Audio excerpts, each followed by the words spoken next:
Imagine waking up every morning with a purpose so compelling that it pulls you out of bed. It's necessary, even on your worst day. You don't have to accept the things you are not fine with, and you are not required to set yourself on fire to keep other people warm. If you don't take care of yourself, where are you going to live? Be strong enough to let go and wise enough to wait for what you deserve. Aim low, but keep aiming. Take small steps toward improvement and take responsibility for yourself, your surroundings, and your life. This is the path to true transcendence. Imagine waking up every morning with a purpose so compelling that it pulls you out of bed, even on your worst days. Picture a life where every small victory over your former self fuels your journey toward greatness. You see, true success isn't about being better than someone else. It's about being better than who you were yesterday. Embrace the belief that you have the power to transcend your current limitations, to let go of the past, and to forge a future that's brighter and more fulfilling. The path to this transformation starts with the smallest steps: tidying your room, making your bed, or setting a simple, achievable goal. These actions might seem trivial, but they symbolize a profound commitment to your growth and well-being.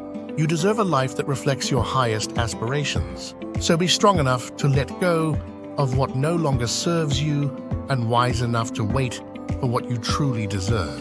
Remember, you are not required to set yourself on fire to keep others warm. Make yourself a priority, not out of selfishness, but out of necessity. As we embark on this journey together, let's challenge our past selves, break free from the shadows of our former limitations, and step boldly into the light of our potential.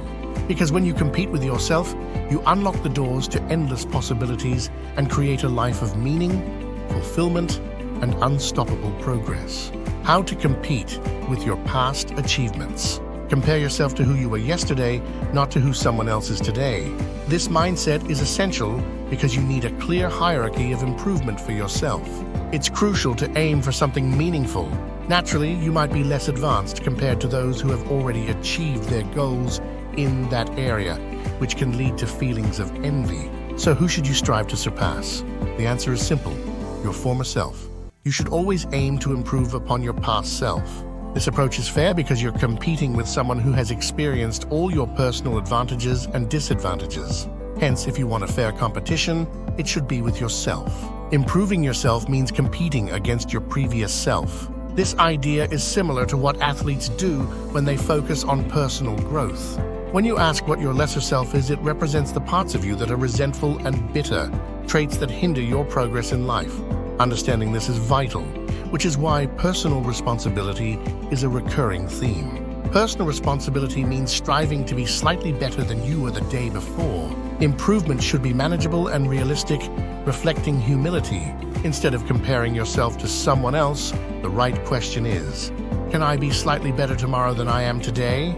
If you approach self-improvement with enough humility to set achievable goals, you can indeed be better tomorrow than you are today.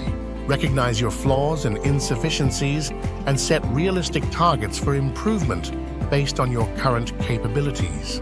This isn't about making grand gestures or seeking recognition. It's about small, meaningful actions like tidying up your room, which signify that you're on the path to self-improvement and transcending your former self. The right way to be in the world isn't about following a rigid set of rules. It's about continuously striving to surpass the flawed person you are today.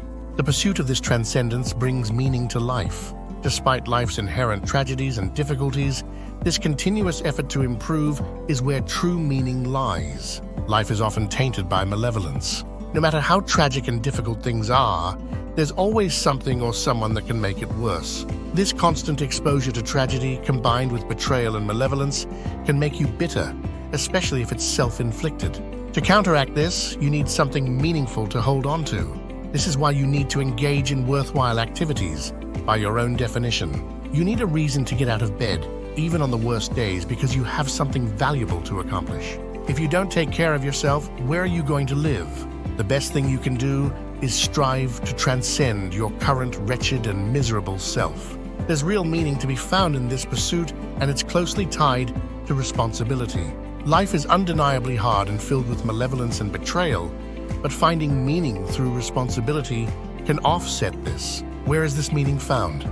Not in rights or impulsive pleasures, but in responsibility. Taking responsibility for yourself means caring for yourself first. If you're successful in that, you'll have enough surplus energy to care for your family. If you're good at both, you can extend this care to your community. These are heavy burdens, but they are meaningful. The best way to carry these burdens is by continually improving yourself. This continual self-transcendence involves letting your old self die and being reborn anew. Even if things are going well now, there will be future challenges, times of uncertainty, job insecurity, or personal crises. The flood is always coming. The apocalypse is always a possibility. You must be prepared for these eventualities. The question is, how do you prepare? The answer lies in finding a way of being that works even under the direst circumstances. I'm outlining the worst-case scenario, which is like hell.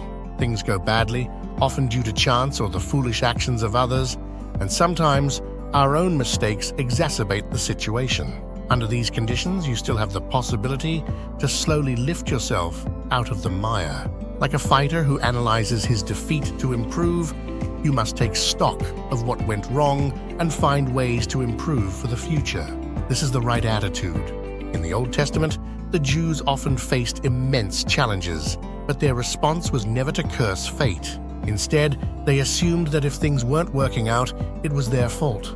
This mindset is a powerful presupposition. The Jews' attitude in the Old Testament was that if things weren't working out, it was their fault, not a matter of shaking their fist at the sky and cursing fate.